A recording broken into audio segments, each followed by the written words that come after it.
Mais alors les gars, qui doit faire un joueur comme Kylian Mbappé et Erling Haaland pour remporter un ballon d'or ou un trophée de Besson face à un joueur comme Lionel Andrés Messi? Que doit-il faire pour remporter un ballon d'or ou un trophée de Besson face à ce joueur qui s'appelle Lionel Andrés Messi? Parce que les gars, on dirait qu'à présent, tant que Messi joue, des jeunes comme Kylian Mbappé et Erling Haaland qui sont tout simplement l'avenir du football européen individuellement ne vont rien pouvoir remporter tant que Messi joue les gars. Parce que ce lundi en fait dans 15 janvier, Lionel Messi a remporté son troisième trophée de Besson en récoltant le même nombre en 2 points qu'un joueur comme Erling Haaland. Mais les gars, à cause d'une petite subtilité qui existe en fait dans le règlement du prix, c'est plutôt Messi qui a terminé premier, Erling Haaland deuxième derrière lui et un joueur comme Kylian Mbappé troisième. Alors je me demande en fait, qu'est-ce que Erling Haaland n'a pas réalisé durant l'année de 2023 pour ne pas remporter ce de Besson de 2023? Qu'est-ce que Haaland n'a pas réalisé les gars? Individuellement et collectivement, qu'est-ce que Haaland n'a pas réalisé durant cette année pour qu'il ne gagne tout simplement pas ce de Besson de 2023? Pourquoi Lionel Messi remporte ce prix de Besson de 2023? C'est une question que je pose à vous. Pourquoi Lionel Messi a-t-il remporté ce prix de Besson de 2023? Alors ici, je supporte un joueur comme Lionel Andrés Messi. Je parle toujours d'un joueur comme Lionel Andrés Messi parce que c'est mon joueur préféré. C'est le joueur qui m'a ébloui. C'est le joueur qui m'a fait rêver. Mais les gars, je suis plutôt un mec en fait objectif. Alors, je me souviens, après la nomination d'un joueur comme Lionel Andrés Messi parmi les 3 finalistes pour ce prix de Besson de 2023, j'avais fait une vidéo pour vous expliquer que en aucune façon Lionel Messi ne méritait tout simplement pas d'être parmi les 3 finalistes. Parce que les gars, durant l'année de 2023, individuellement et collectivement, c'est plutôt un joueur comme Erling Haaland et Kevin De Bruyne, un joueur comme en fait Rodri dans son rôle avec une équipe comme Manchester City. Ce sont eux qui ont ébloui en fait dans les foot européens en faisant un triplé historique avec une équipe comme Manchester City. Si on est honnête et objectif, même un joueur comme Kylian Mbappé n'aurait pas dû être parmi les 3 finalistes les gars. Alors c'est vrai Kylian Mbappé, il a terminé meilleur joueur de la Ligue 1, meilleur passeur de la Ligue 1, mais c'est tout simplement insuffisant pour mettre un joueur comme Kylian Mbappé parmi les 3 finalistes pour remporter le prix de Besson de 2023. Lionel Messi encore moins. Parce que les gars, qu'est-ce que Lionel Messi a réalisé durant la date en prise en comptant par la FIFA pour remporter ce prix de Besson de 2023? Collectivement et individuellement durant l'année de 2023, Erling Haaland, en fait, il a tout remporté. Collectivement, c'est Ligue des Champions remportée. La toute première Ligue des Champions de l'histoire d'une équipe comme Manchester City. Individuellement, Erling Haaland, les gars, en fait, c'est meilleur buteur de la Première Ligue, meilleur joueur de la Première Ligue, meilleur buteur de la Ligue des Champions. Collectivement, c'est Ligue des Champions remportée, FA Cup remporté, Premier League remporté. Il a battu les gars pas mal de records en Premier League en fait durant l'année de 2023. Qu'aurait-il fait d'autres les gars pour remporter ce prix de 2023?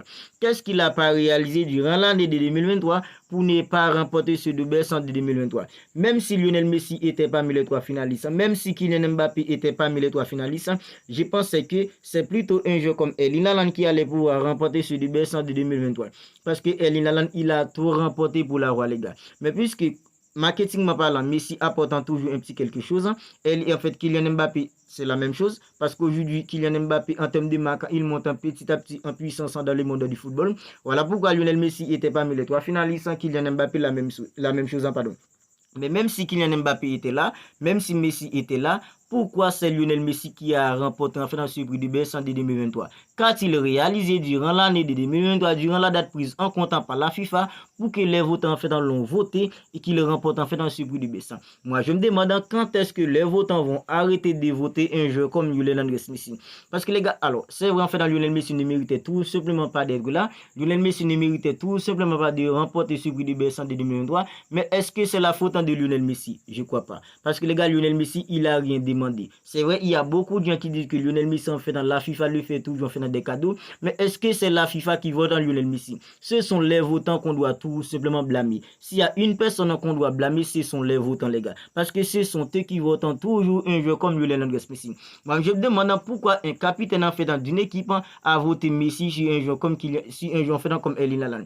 Pourquoi un capitaine en fait d'une sélection nationale a voté un joueur comme Lionel Andrés Messi durant l'année de 2023 pour remporter ce de Besson au lieu qu'un joueur comme Erling Haaland? Qu'est-ce que Lionel Messi a réalisé durant l'année? C'est vrai, Lionel Messi, il a quitté une équipe comme le Paris Saint-Germain. Il est allé en MLS en fait à Miami. Il a donné en fait dans le premier titre d'une équipe en fait comme l'Inter Miami. Il a en fait ébloui en fait dans la MLS. Mais les gars, est-ce que c'est suffisant pour donner un prix de baisse à un joueur comme Lionel Andrés Messi? Est-ce que Messi avait besoin en fait de ce prix pour le mettre pour le placer en tant que meilleur joueur de tous les temps? Ce qu'il est déjà les gars. Pourquoi les gens ont voté Messi au lieu de voter un joueur comme Erling Haaland qui a fait un triplé historique avec une équipe comme Manchester City, un joueur qui a remporté la Ligue des Champions, un joueur qui a remporté la FA Cup, un joueur qui a remporté la Premier League en battant des records. Individuellement, un joueur les gars qui a terminé en fait en meilleur buteur de la Ligue des Champions avec 12 réalisations, meilleur buteur de la Premier League avec 36 réalisations, un joueur qui a terminé meilleur joueur de la Premier League. Alors pourquoi les gens ont voté Lionel Messi au lieu en fait qu'un joueur comme Erling Haaland? C'est la question en fait que je me pose.